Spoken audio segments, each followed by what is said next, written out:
आज हम डॉपलर प्रभाव के बारे में पढ़ेंगे।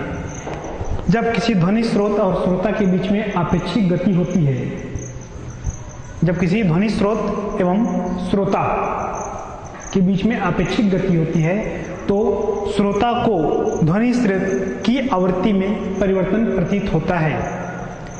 इस प्रभाव को डॉपलर प्रभाव कहते हैं। अर्थात यदि ध्वनि स्रोत अथवा श्रोता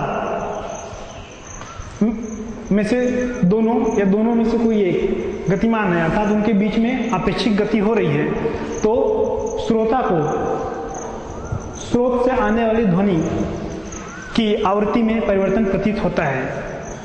यह प्रभाव डॉपलर प्रभाव कहलाता है। जैसे कोई व्यक्ति खड़ा है, दूर से ट्रेन आ रही है, वहाँ का जो आवाज़ है, ट्रेन की आवाज़ अर्थात ध्वनि स्रोत, वो स्रोत कार्य कर रहा है, वहाँ से ध्वनि आ रही है और जो व्यक्ति खड़ा है वो सुनने वाला है, श्रोता हो गया।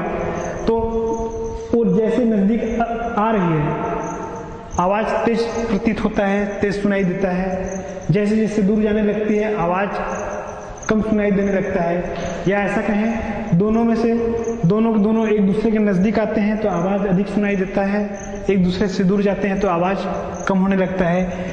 यही है डॉपलर प्रभाव कि किसी ध्वनि स्रोत एवं श्रोता के बीच में जब अपेक्षिक गति होती है तो श्रोता को अर्थात सुनने वाले को स्रोत की आवृत्ति में परिवर्तन, ध्वनि स्रोत की आवृत्ति में परिवर्तन प्रतीत होता है। यह प्रभाव कहलाता है डॉपलर प्रभाव। यदि ध्वनि स्रोत अथवा श्रोता का वेग ध्वनि के वेग से अधिक है, ध्वनि के वेग से अधिक है स्रोत अथवा श्रोता का वेग, तो डॉपलर प्रभाव जो है वह लागू नहीं होता। आज हम देखेंगे ध्वनि तरंगों के लिए डॉपलर प्रभाव।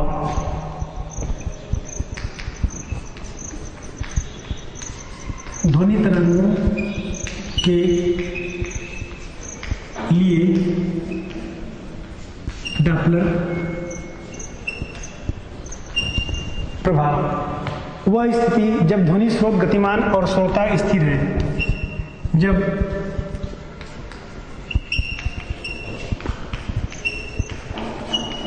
ध्वनि स्रोत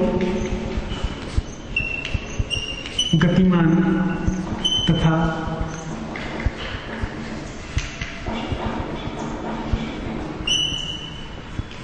श्रोता स्थिर है।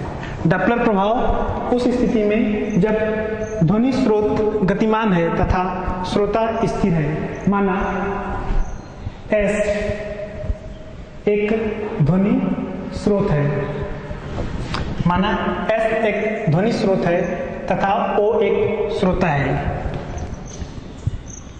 S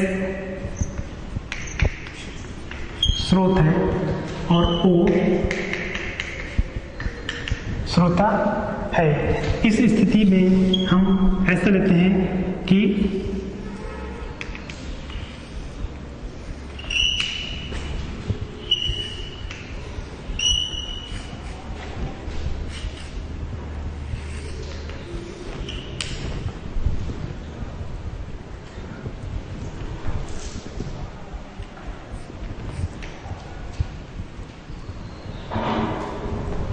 जैसे यह स्रोत है, यह स्रोत है, इस स्रोत से जो ध्वनि तरंगें जा रही हैं वह श्रोता O के पास पहुंच रही हैं। तरंग लैम्डा है, ध्वनि का वेग माना v है।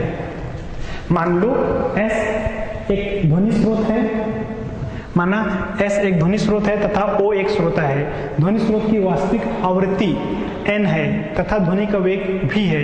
तब ध्वनि स्रोत से 1 सेकेंड में n तरंगें निकलेंगी।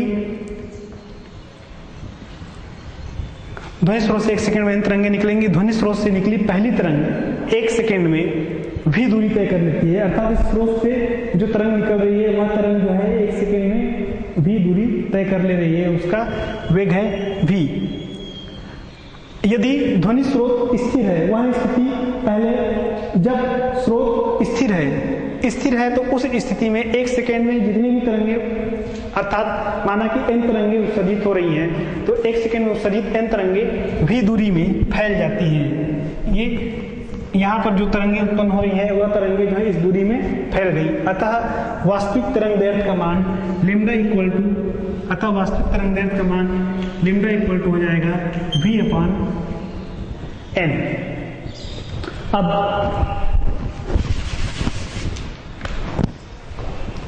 अब माना ध्वनि स्रोत S, माना यह स्रोत S जो है वह Vs वेग से श्रोता की ओर गतिमान है।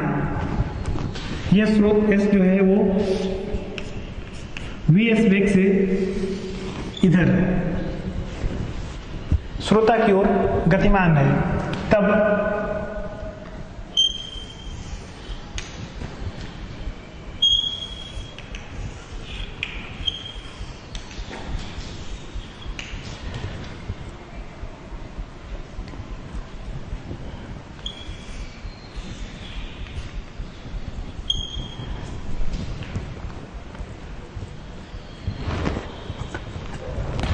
Vs वेग से जब यह स्रोत गतिमान होता है तो यह इस स्थान पर स्रोत पहुंच जाता है और श्रोता वही स्थिति है, उसी स्थान पर श्रोता स्थिर है अपने स्थान पर। यह तरंगे जो है वह पूरी n तरंगे v दूरी में न फैल करके v-vs दूरी, वह तरंगे v-vs दूरी में फैल जाती हैं। अर्थात उस स्थिति में जब स्रोत से तरंगे निकल रही थी वह तरंगे जो है v वेग से गतिमान थी, या ध्वनि स्रोत जो है वहां से आने वाली ध्वनि का वेग जो है v था, तो वह तरंगे वह v दूरी में फैल गई थी। v दूरी में n तरंगे फैली हुई थी, तो तरंग दैर्ध्य लेमडा इक्वल टू, या वास्तविक तरंग दैर्ध्य लेमडा इक्वल टू v/n था। वह स्थिति जब स्रोत गतिमान है, स्रोत माना कि vs वेग से गति करते हुए श्रोता की ओर जा रहा है, तब उतनी ही तरंगे अर्थात वह n तरंगे कम दूरी में फैलती हैं। वह दूरी हो जाती है v-vs दूरी में वह तरंगे फैलती हैं। तब ऐसी स्थिति में तरंग दैर्ध्य बदला हुआ प्रतीत होता है श्रोता को, अर्थात सुनने वाले को जो है वह तरंग दैर्ध्य जो है बदला हुआ प्रतीत होता है, परिवर्तित प्रतीत होता है। माना कि वह परिवर्तित तरंग दैर्ध्य लेमडा डैश है, तब लेमडा डैश इक्वल टू हो जाएगा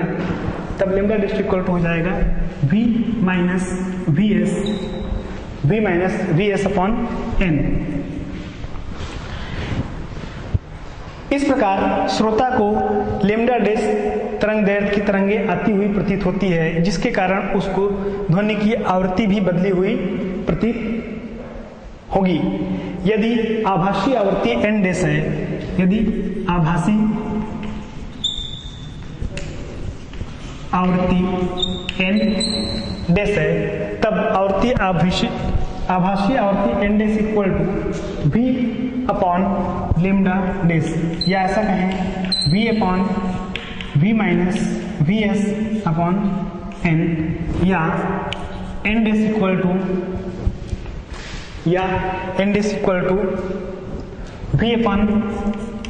v/v-vs इंटू 1।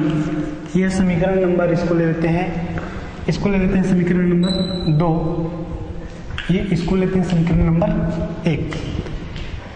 इस प्रकार श्रोता को जो आभासी आवृत्ति या श्रोता को जो सुनाई देने वाली ध्वनि की आवृत्ति है वह है n dash equal to v/v-vs into n। अर्थात ध्वनि तरंगों के लिए डॉपलर प्रभाव में एक स्रोत ऐसा है, वह स्रोत S जो है वहां से ध्वनि तरंगे आ रही हैं, वह ध्वनि तरंगे जो है माना उस तरंगों का वेग है, ध्वनि का वेग v है, तब वह उस स्रोत से निकलने वाली n तरंगे जो है वह v दूरी में फैल जाती हैं। अतः v दूरी में फैल जाती हैं, तब वास्तविक तरंग दैर्ध्य लेमडा इक्वल टू v/n हो जाता है। यदि ध्वनि स्रोत S vs वेग से श्रोता की ओर गतिमान है, तब उस स्थिति में वह उत्सर्जित तरंगे n तरंगे जो है वो v दूरी में न फैल करके v-vs दूरी में फैल जाती हैं, जिसके कारण तरंग दैर्ध्य का मान परिवर्तित हो जाता है। अर्थात परिवर्तित तरंग दैर्ध्य lambda dash equal to v-vs/n। समीकरण नंबर 1 ले लिए। इसी प्रकार श्रोता को लेमडा डैश तरंग दैर्ध्य की तरंगे आती हुई प्रतीत होती हैं, जिससे उसे ध्वनि की आवृत्ति भी बदली हुई प्रतीत होती है। यदि आभासी आवृत्ति n डैश है तो n डैश इक्वल टू v/लेमडा डैश, या v/v-vs/n, या n dash equal to v upon v minus V S into n, समीकरण नंबर 2। इस स्थिति में यही है आभासीय आवर्ती का सूत्र। इस सूत्र से स्पष्ट है कि v माइनस वी एस, इस सूत्र से स्पष्ट है कि v माइनस वी एस का मान v से कम है, अर्थात n डैश का मान जो है वह n से अधिक है, अर्थात आभासीय आवर्ती का मान जो है वास्तविक आवृत्ति से अधिक है। इसलिए जब कभी भी श्रोता के नजदीक आता है तो उसको आभासीय आवृत्ति जो है वो अधिक प्रतीत होता है। यदि वह दूर जाता है, तो जब यदि वह दूर जाता है तो उस स्थिति में तरंग दैर्ध्य बढ़ जाएगा, अर्थात लैम्डा डैश का मान बढ़ जाएगा। तब उस स्थिति में आभासीय आवृत्ति का मान n डैश, आभासीय आवृत्ति का मान दूर जाने की स्थिति में हो जाएगा v upon v plus V S into N, n dash equal to v upon v plus V S into N. यह समीकरण नंबर 3 ले लेते हैं। यह उस स्थिति में आवर्ती का सूत्र है जब वह दूर जा रहा है, और यह जो है जब श्रोता के नजदीक आ रहा है, श्रोता के नजदीक आ रहा है तब एन डैश बराबर v upon v minus V S into N, अर्थात आवर्ती जो है आभासीय आवर्ती अधिक होता है वास्तविक से। और जब वह दूर जाता है, दूर जाने की स्थिति में एन डैश बराबर v upon v plus V S into N. इस स्थिति में यह स्पष्ट है कि v प्लस वी एस का मान v से अधिक है, अर्थात एन डैश का मान जो है वह n के मान से कम होता है, अर्थात आभासीय आवर्ती जो है वास्तविक आवर्ती से कम होती है दूर जाने की स्थिति में। आगे देखते हैं हम।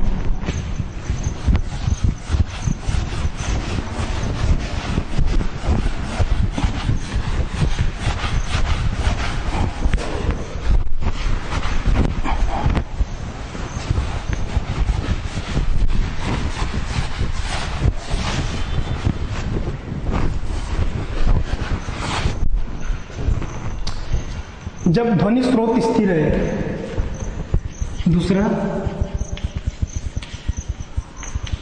ध्वनि स्रोत स्थिर है तथा श्रोता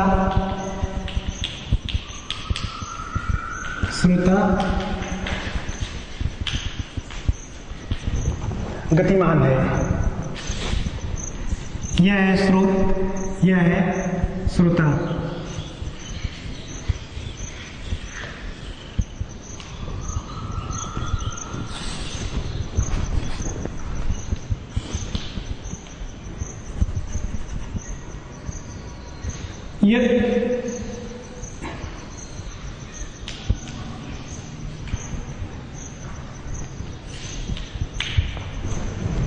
जब स्रोत स्थिर है तथा श्रोता गतिमान है, मान लो S एक ध्वनि स्रोत है जिसकी आवृत्ति n है, ध्वनि का वेग v है, तथा माना O एक श्रोता है जो v O वेग से ध्वनि स्रोत की ओर गतिमान है। यदि श्रोता स्थिर है, यदि वह स्थिर है तब वह n तरंगों को ग्रहण करता है, अतः वास्तविक तरंग दैर्ध्य लैम्डा इक्वल टू हो जाएगा v अपॉन n। जब वह स्थिर है तब n तरंगों को ग्रहण कर रहा है। यह है n तरंग को श्रोता ग्रहण कर रहा है। अब यदि श्रोता भी वेग से ध्वनि स्रोत की ओर गतिमान होता है, उस स्थिति में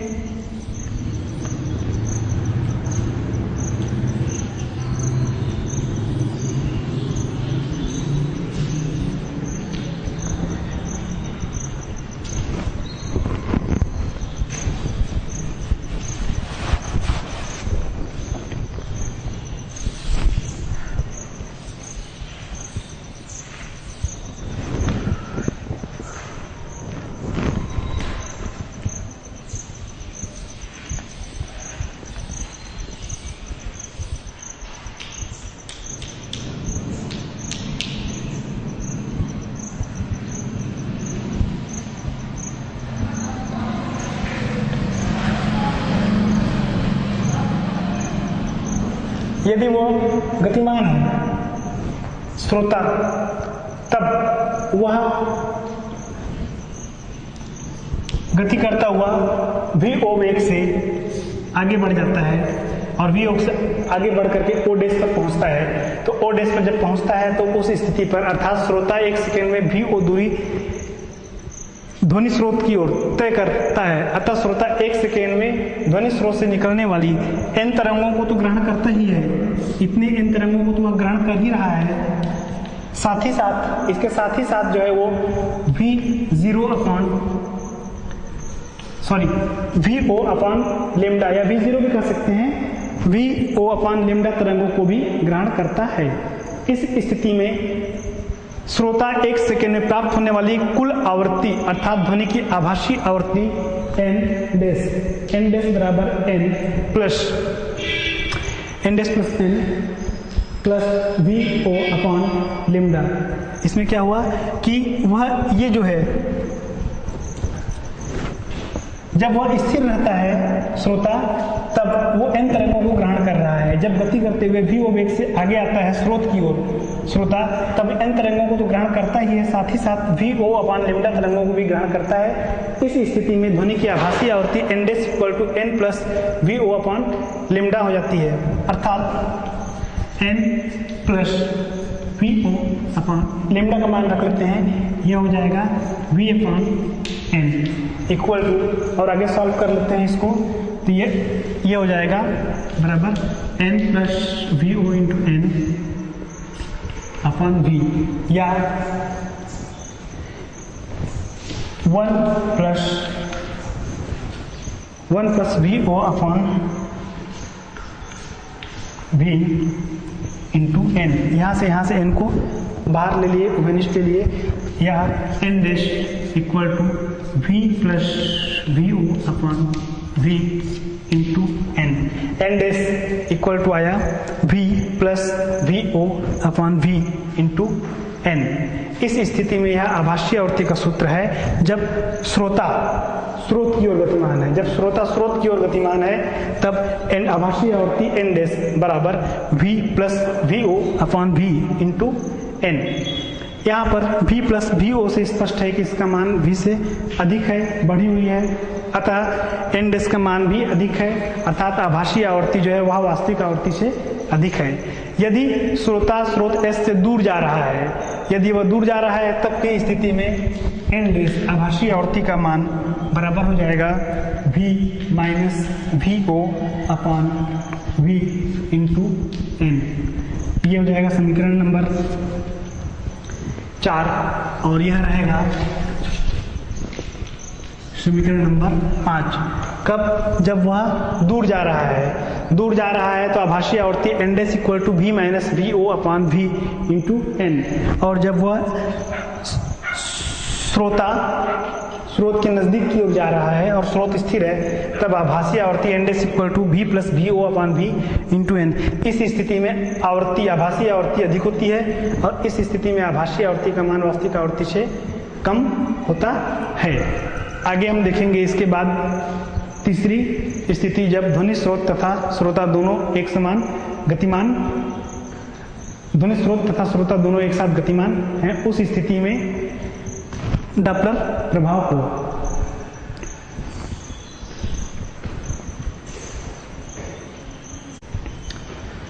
तो ध्वनि तरंगों के डॉपलर प्रभाव के लिए उस स्थिति का सूत्र हम देखें। जब ध्वनि स्रोत, यह स्रोत स्थिर है तथा श्रोता गतिमान है। श्रोता गतिमान की 2 स्थितियां हो सकती हैं, वह स्रोत के नजदीक जाए और स्रोत से दूर जाए। वह स्थिति जब स्रोत के नजदीक जाता है, उस स्थिति में वह उन तरंगों को तो ग्रहण करता ही है, जब स्थिर अवस्था में जिनको ग्रहण कर सकता है उनको, अर्थात n तरंगों को ग्रहण कर रहा है उसको करता ही है। साथ ही साथ जिस वेग से जा रहा है तो वहां पर जितना दूर गया है वहां तक की जो अतिरिक्त तरंगें हैं उनको भी ग्रहण कर रहा है, जैसे यहाँ पर V0 अपन लेमडा तरंगों को भी ग्रहण कर रहा है। तो ऐसी स्थिति में श्रोता स्रोत के नजदीक जब जाता है तो आवृत्ति n डैश बराबर n प्लस VO अपन लेमडा हो जाता है, और उस स्थिति में n डैश का कुल मान अर्थात आभासी आवृत्ति का मान बराबर हो जाता है, आभासी आवृत्ति का मान बराबर V plus VO upon V into n। इस स्थिति, यही आभासी आवृत्ति का सूत्र है। इसमें आभासी आवृत्ति का मान वास्तविक आवृत्ति से अधिक होता है, अर्थात हमको ध्वनि तेज सुनाई देती है। और जब वह दूर जाता है तो दूर जाने की स्थिति में सूत्र आवृत्ति का, आभासी आवृत्ति का सूत्र हो जाता है n dash equal to V minus VO into upon V into N। इस स्थिति में आभासी आवृत्ति जो है वास्तविक आवृत्ति से कम होता है, अर्थात ध्वनि जो है हमको कम सुनाई देती है। आगे देखते हैं अगली स्थिति।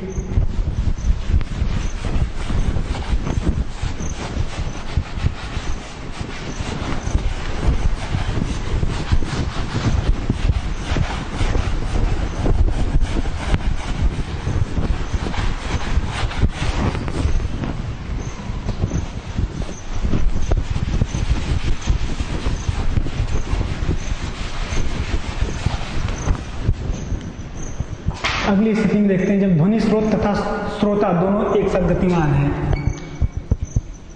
जब ध्वनि स्रोत तथा श्रोता दोनों गतिमान हैं। जब ध्वनि स्रोत तथा श्रोता दोनों गतिमान हैं तो ध्वनि स्रोत की आवृत्ति दो कारण से बदली हुई प्रतीत होती है श्रोता को। जब स्रोत और श्रोता दोनों गतिमान हैं तो श्रोता को ध्वनि की आवृत्ति जो है, ध्वनि स्रोत की आवृत्ति जो है दो कारणों से बदली हुई प्रतीत होती है। पहला, ध्वनि स्रोत की गति के कारण, अर्थात, और दूसरा श्रोता की गति के कारण। मान लो पहली स्थिति ऐसी है, ये वेग है, ध्वनि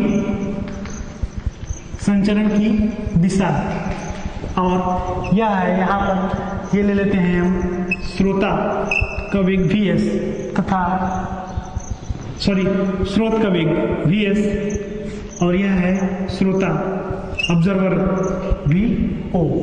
तब दोनों मान लो ध्वनि स्रोत S तथा श्रोता O क्रमशः Vs तथा Vo वेग से एक ही दिशा में, माना ध्वनि संचरण की दिशा में गतिमान है। तब यदि केवल ध्वनि स्रोत गतिमान है तो सबसे प्रारंभ की स्थिति आ जाती है कि जब ध्वनि स्रोत गतिमान है और श्रोता स्थिर है। उस स्थिति में जो सूत्र बताया गया था कि जब ध्वनि स्रोत गतिमान है तथा श्रोता स्थिर है तो उसके श्रोता के द्वारा सुनी जाने वाली आवृत्ति बराबर N1 बराबर हो जाएगा सूत्र V/V - Vs into N। N1 equal to V/V - Vs into N। ये उस स्थिति का सूत्र है जब स्रोत गतिमान होता है और श्रोता के नजदीक जाते रहता है तब का। और यहाँ पर देखकर ये नजदीक जा रहा है। अब यहाँ पर जो श्रोता है वह स्रोत से दूर जा रही है, अर्थात यह मान लेते हैं कि स्रोत स्थिर है और श्रोता गतिमान है, तो गतिमान में भी दूर जाने वाली स्थिति, अर्थात दूर जा रहा है। तो अब चूंकि श्रोता भी ध्वनि स्रोत से दूर जा रहा है, अतः श्रोता द्वारा सुनी जाने वाली आभासी आवृत्ति N' बराबर ले लेंगे, वह हो जाएगा N' equal to V - Vo upon Vo upon V into N1। यह हो जाएगा, इसमें N1 का मान इस समीकरण में रख देंगे, तब N' इक्वल टू हो जाएगा V - Vo upon V into V upon V - Vs into N, या ऐसा कहें V - Vo upon V - Vs into N'। यह हो जाएगा समीकरण नंबर 6, अर्थात N' equal to V - Vo upon V - Vs into N। उस स्थिति में जब ध्वनि स्रोत तथा श्रोता दोनों गतिमान हैं, हम वह स्थिति मानते हैं जब दोनों जो है एक ही दिशा में गतिमान है और वह दिशा है ध्वनि के संचरण की दिशा, तब N' बराबर हो जाएगा V - Vo upon V - Vs into N। अब यह मान करके चले कि यदि S तथा O एक ही दिशा में है किंतु ध्वनि संचरण के विपरीत दिशा में, अर्थात ध्वनि संचरण के विपरीत दिशा में ले लेते हैं इसको, ऐसा इस प्रकार से S हो गया और यह हो गया O, Vo और Vs। तब इस समीकरण नंबर 6 में वी ओ और वी एस का दिशा ऋणात्मक लेते हुए लिख लेंगे, अर्थात N dash equal to V, ये माइनस का प्लस हो जाएगा वी प्लस वी ओ, और यहाँ पर वी प्लस वी एस। यह हो जाएगा समीकरण नंबर 7। जब दोनों विपरीत एक ही दिशा में है परंतु ध्वनि संचरण के विपरीत है। यदि दोनों एक दूसरे के नजदीक आ रहे हैं, दोनों एक दूसरे के नजदीक आ रहे हैं मतलब स्रोत इस तरीके से S और O, वी एस और वी ओ, तब यहाँ पर हम देख रहे हैं कि स्रोत की दिशा जो है वो ध्वनि संचरण की दिशा में है परंतु श्रोता जो है वो विपरीत दिशा में है। ऐसी स्थिति में जो आवृत्ति का सूत्र हो जाएगा वह हो जाएगा एन डैश इक्वल टू हो जाएगा, यहाँ पर वी एस का दिशा चिन्ह नहीं बदलेगा लेकिन वी ओ का चिन्ह बदल करके लिखेंगे, अर्थात N dash equal to V plus V O upon V minus V S into N. ये जो समीकरण नंबर 7 में ध्यान देंगे, समीकरण नंबर 7 है N dash equal to V plus V O upon V plus V S. और इस स्थिति में जब दोनों आमने सामने एक दूसरे के नजदीक आ रहे हैं उस स्थिति में एन डैश आभासी आवृत्ति बराबर हो जाएगा V plus V O upon V minus V S into N. यह समीकरण नंबर 8। उस स्थिति में जब ध्वनि स्रोत और ध्वनि स्रोत की दिशा जो है वो ध्वनि संचरण की दिशा में है और श्रोता जो उसके सामने जा रहा है अर्थात संचरण की विपरीत दिशा में, तब आभासी आवृत्ति एन डैश इक्वल टू हो जाएगा V plus V O upon V minus V S into N. वह स्थिति जब ध्वनि स्रोत और श्रोता एक दूसरे से दूर जा रहे हैं, एक दूसरे से दूर मतलब स्रोत इस तरफ जा रहा है वी एस वेग से स्रोत, और यहाँ पर श्रोता इधर जा रहा है वी ओ वेग से, ऐसे ये स्रोत का वेग वी एस, श्रोता का वेग वी ओ। तब इस स्थिति में सूत्र हो जाएगा आभासी आवृत्ति का सूत्र एन डैश बराबर इस समीकरण में, समीकरण नंबर ये जो 6 है, इस समीकरण नंबर 6 में आ जाएगा V माइनस वी ओ, ये V minus V O upon V plus V S into N. यह समीकरण नंबर 9, अर्थात N dash equal to V minus V O upon V plus V S into N. यह समीकरण number 9। इस प्रकार से ये अलग अलग स्थितियां हैं। यह स्थिति है एक दूसरे के नजदीक आने की, यह स्थिति है एक दूसरे से दूर, नजदीक दूर जाने की स्थिति। इस प्रकार से हमको यह समीकरण प्राप्त होता है जब ध्वनि स्रोत और श्रोता के बीच में कोई माध्यम है। अगला, जब ध्वनि स्रोत और श्रोता के बीच माध्यम है, मानक माध्यम वायु है, तब उस स्थिति में माना कि वायु यू वेग से ध्वनि संचरण की दिशा में चल रहा है तो उसका भी वेग ध्वनि के वेग में जुड़ जाएगा। इस स्थिति में समीकरण हो जाएगा N dash equal to V plus U minus V O upon V plus U minus V S into N.